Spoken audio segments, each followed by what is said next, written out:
Mendoan, menyatu dalam doa dan renungan dari Katedral Kristus Saja Purwokerto, Selasa 22 November 2022. Saya Romo I.A. Indra Pamungkas. Selamat pagi saudari-saudara seiman dan semanggilan. Hari ini kita akan merenungkan sabda Tuhan, terutama pada hari peringatan Santa Cecilia, perawan dan martir. Kita ambil kitab suci, kita buka Lukas bab 21 ayat 5 sampai 11. Dalam nama Bapa dan Putra dan Roh Kudus. Amin. Tuhan bersamamu dan bersama rohmu. Inilah Injil suci menurut Lukas. Dimuliakanlah Tuhan. Ketika itu, beberapa orang berbicara tentang bait Allah dan mengagumi bangunan yang dihiasi dengan batu indah dan berbagai macam barang persembahan. Tetapi Yesus berkata kepada mereka, akan tiba harinya segala yang kalian lihat di situ diruntuhkan dan tidak akan ada satu batu pun dibiarkan terletak di atas batu yang lain. Lalu para murid bertanya, Guru, bila manakah hal itu akan terjadi? Dan apakah tandanya kalau itu akan terjadi? Jawab Yesus, waspadalah, jangan sampai kalian disesatkan. Sebab banyak orang akan datang dengan memakai namaku dan berkata, akulah dia. Dan juga saatnya sudah dekat. Janganlah kalian mengikuti mereka. Dan bila kalian mendengar kabar tentang perang dan pemberontakan, janganlah kalian terkejut. Sebab semuanya itu harus terjadi dahulu, tetapi itu tidak berarti kesudahannya akan datang segera. Kemudian Yesus berkata lagi kepada mereka, bangsa akan bangkit melawan bangsa dan kerajaan melawan kerajaan. Akan terjadi gempa bumi yang dahsyat dan di berbagai tempat akan ada penyakit sampar dan kelaparan. Dan akan terjadi juga hal-hal yang mengejutkan dan tanda-tanda yang dahsyat dari langit.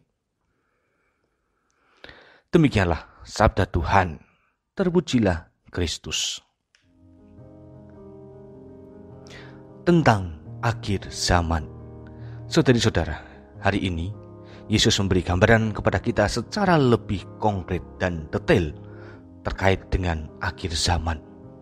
Berbagai macam kekacauan akan dialami oleh kita manusia. Kekacauan itu bisa ditimbulkan dari aspek luar diri kita maupun juga bahkan dari dalam diri kita sendiri. Karena godaan dan juga dari negosiasi kita dengan roh jahat. Tetapi saudara-saudari harus kita ingat, di atas segala macam kekacauan, jika kita berpegang pada iman akan Yesus Kristus Sang Juru Selamat, maka kita akan tetap menjadi orang yang tenang. Kekacauan apapun segala jenis dan bentuknya akan kalah jika kita mempunyai ketenangan batin. Tentulah ketenangan batin ini kita dapatkan melalui bekal iman yang sudah kita miliki. Dan melalui ketenangan itulah semoga kita juga dapat menemukan Tuhan di dalam setiap peristiwa. Yang perlu kita sadari adalah bagaimana selama ini kita membina ketenangan. Apakah itu dimunculkan dari segala macam jaminan-jaminan duniawi, mungkin soal harta, mungkin soal pekerjaan, mungkin soal kesuksesan, ataupun mungkin karena orang lain. Seharusnya kita tenang karena janji Tuhan yang selalu tergenapi untuk perjalanan hidup kita. Tuhan tidak akan pernah memberikan kepada kita penderitaan yang di luar batas kemanusiaan kita. Maka perlu untuk kita lihat bagaimana selama ini ketenangan yang aku wujudkan.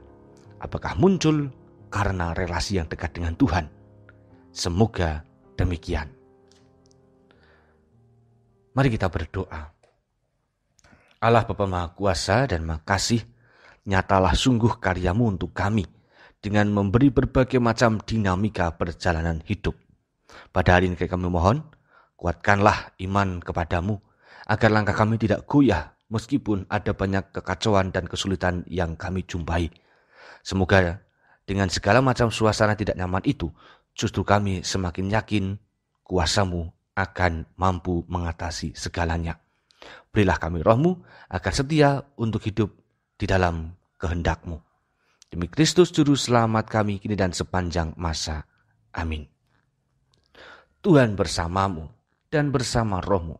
Kita semua, orang yang kita doakan, keluarga kita dan karya kita hari ini, senantiasa dalam berkat Allah yang Maha Kuasa, Bapa, Putra, dan Roh Kudus. Amin. Saudari-saudara, selamat beraktivitas. Tuhan memberkati. Salam mendoan.